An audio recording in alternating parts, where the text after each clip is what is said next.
All right, welcome back to the sports show on that damn YouTube. Happy 4th of July weekend, everybody out there. We're going to go and check out something kind of different here. We're going to go 1966 MLB All Star Game.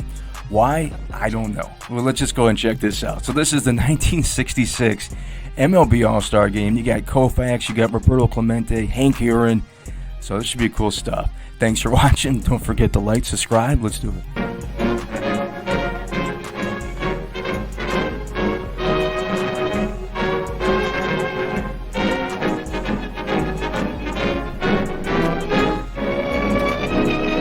I love these old school graphics on there.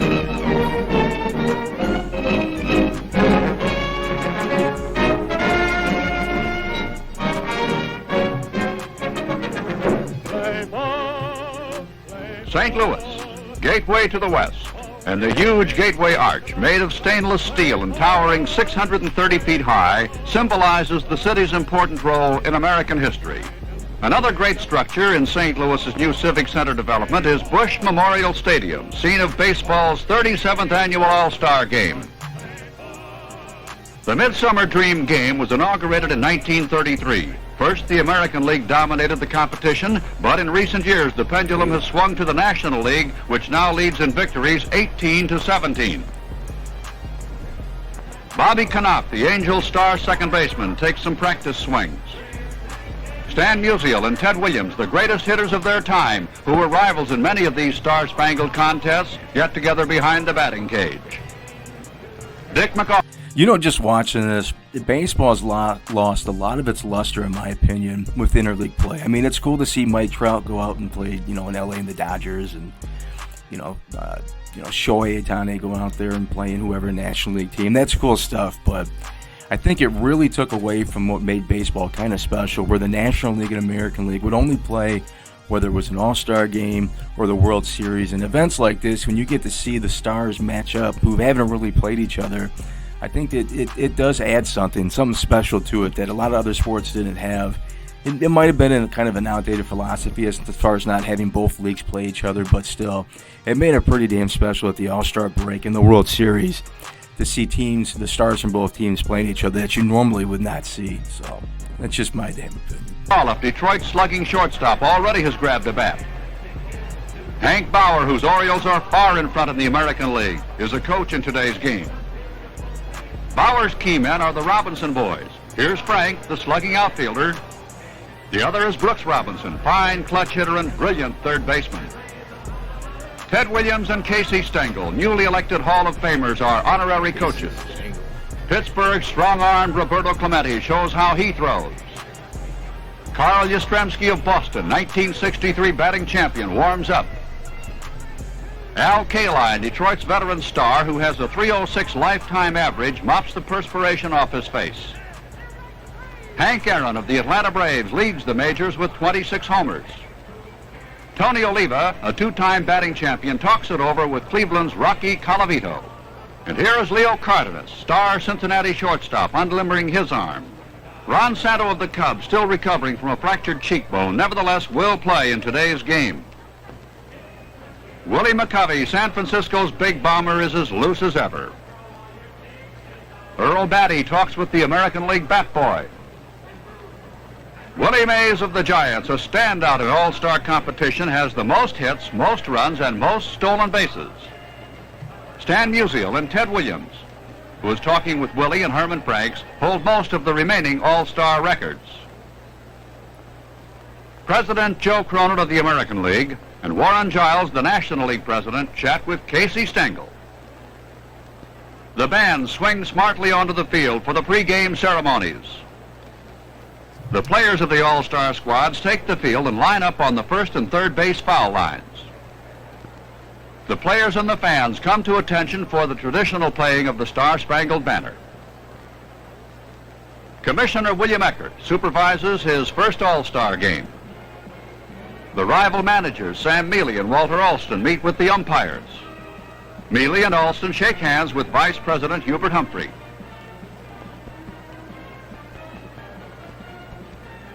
The Vice President then tosses out the first ball, a perfect pitch to Joe Torre. Nearly 50,000 are packed into this beautiful new stadium, built at a cost of more than $26 million.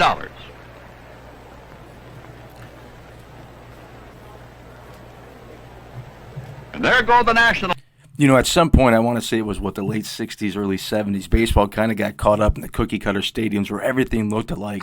St. Louis at least had a little bit of personality to it with the scoreboard out in center field and, this little facade that they had over here compared to Cincinnati and Pittsburgh, where it was just the same generic damn stadium with, triple, quadruple deck and the ball-shaped stadium. So St. Louis at least had a little bit of personality with their stadium. The leaguers to start the ball game. Plate umpire Al Barlick awaits the action. Sandy Koufax, the peerless Dodger lefty, takes his warm-up tosses as the National League starter. Dick McAuliffe steps to the plate, and the game is on. Nick McCall, if I'm not mistaken, went on to manage the San Diego Padres, and there was another team in there too. I could be wrong, but I'm not. But I'm pretty sure he managed the San Diego Padres, at least in the '84 World Series. Am I right? I might be wrong. We'll have to double check that when I edit this video. McAuliffe swings at Sandy's first pitch and fouls to Santos. The next two also are retired, and the American League takes the field. Denny McLain, young Detroit star, is the American League starter. Leading off is Willie Mays, new National League home run champion with 525. With 10 more, he'll pass Jimmy Fox for second place on the all-time homer list. But it's no homer this time. Willie takes a third strike. With 2 outs, Hank Aaron is the next batter. McLain, in dazzling form, also blazes a third strike past Aaron for the third out. Here you go, Danny. Koufax mops his brow in the second inning. The blistering heat has sent the temperature soaring over 100 degrees. With 1 out, Brooks Robinson is the hitter.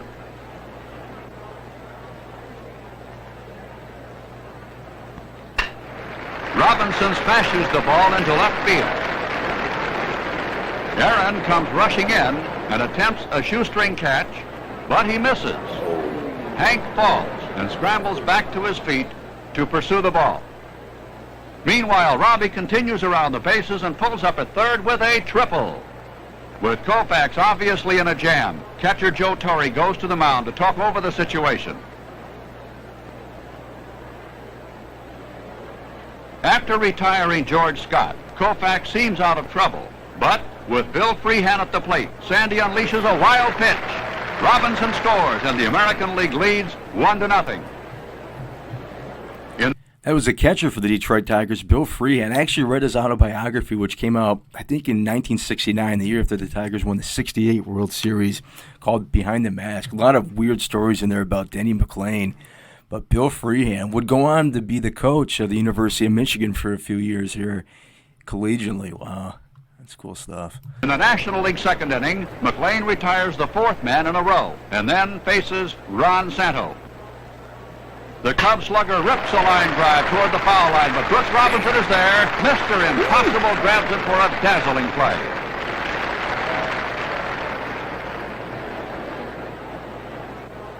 Sandy Koufax closes his 3 innings on a yield of only 1 hit and 1 run.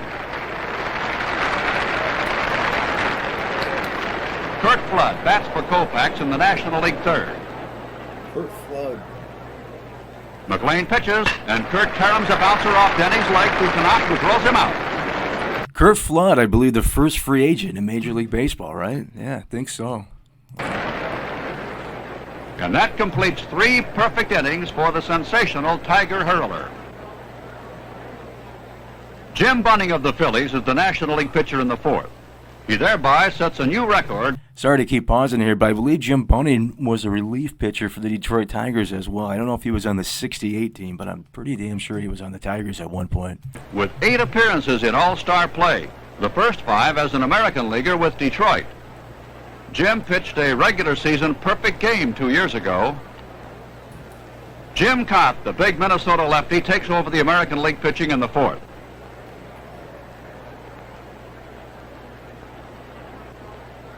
Mays leads off with a single to left for the first National League hit. For Willie, who holds the record, it's his 22nd All-Star hit. Roberto Clemente is the next hitter. The star Pirate outfielder smashes a single to center, and Kaline's quick fielding forces Mays to hold up at second. The National League has now started its first scoring threat. But Cott manages to get 2 out before Santos steps into the batter's box. Mays is on third now with the potential tying run. Santos' mighty swing produces a dribbler Robinson cannot come up with. It's a hit, and Mays races home from third. And the game is now tied at 1-1. Manager Alston makes lineup changes for the 6th inning. Juan Marichal is the new pitcher, and Ron Hunt of the Mets is at second base. Harmon Killebrew, Minnesota's powerful home run slugger, pinch hits for Jim Cott. Marichal cuts loose with his high-kicking delivery, and the killer tracks the ball just out of Leo Cardenas' reach for a single to center. With 1 out, Al Kaline comes to the plate, and the veteran Detroit star comes through with a line shot for another single that puts Killebrew on second with 1 out.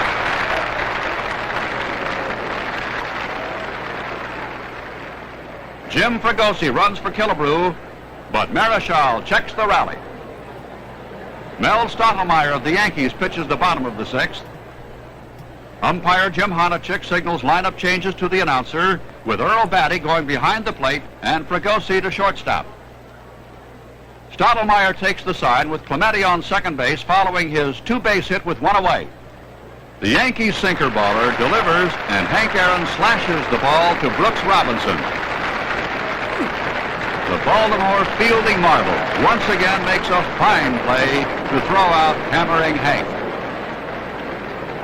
The score remains tied at 1-all at the end of the 6th inning. The message board proudly announces it's the biggest sports crowd in St. Louis history. The Cardinals' Tim McCarver goes behind the plate in the 8th. Maury Wills, the Dodger shortstop, enters the game at the same time. The score remains tied in the 8th as Sonny Siebert, Cleveland's no-hit pitcher, takes over for the American League. Jim Hart leads off the inning for the National League. The Giants star third sacker looks at a third strike as Siebert breezes through the inning to maintain the tie score. With the game still tied at 1-1, Gaylord Perry of the Giants comes in to pitch for the National League in the 9th. At this midseason point, he has the best winning percentage in the majors with a 12-1 record. Kaline is the batter. Perry goes into his windup, and Kaline pokes a slow-bounding grounder toward the shortstop hole.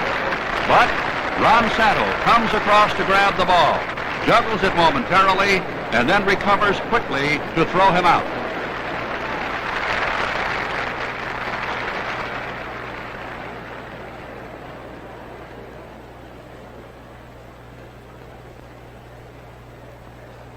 Now with 1 out, Frank Robinson is the next hitter for the American League. Robbie gets under a carry pitch and lifts a pop fly into short left field. Wills dashes back and makes a beautiful over-the-shoulder catch. That squelches a possible American League threat.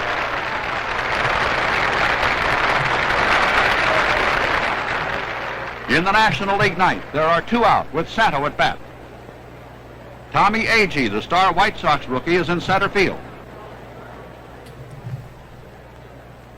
Siebert winds up, delivers, and Santo rips a smash over third. But Brooks Robinson is there again. He makes a miraculous stop.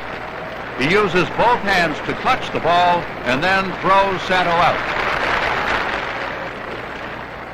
Still tied at 1-1. The thriller goes into the 10th for the 4th extra inning battle in All-Star history. Gaylord Perry, still pitching for the National League, first faces Brooks Robinson. Brooks swings at an inside pitch, hits it on the handle, and flukes one just over Maury Wills' head for a single.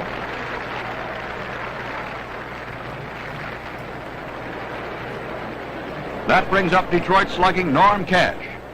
Normie.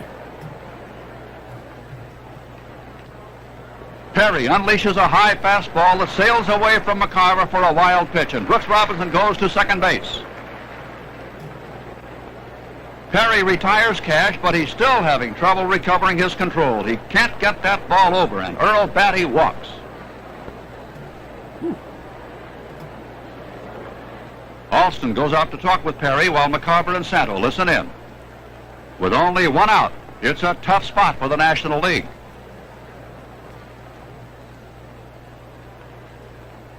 Bobby Richardson of the Yankees is up next.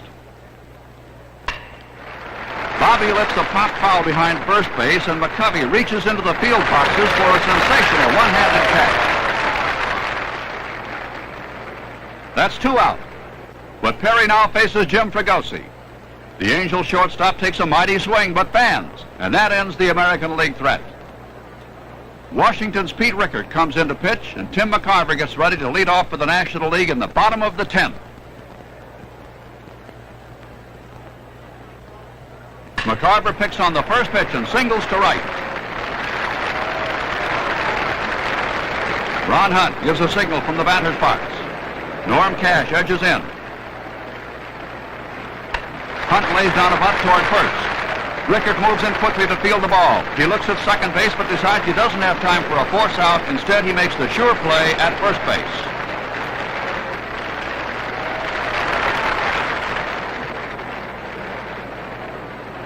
McCarver is now in scoring position as Maury Wills approaches the plate while swinging a bat to loosen up.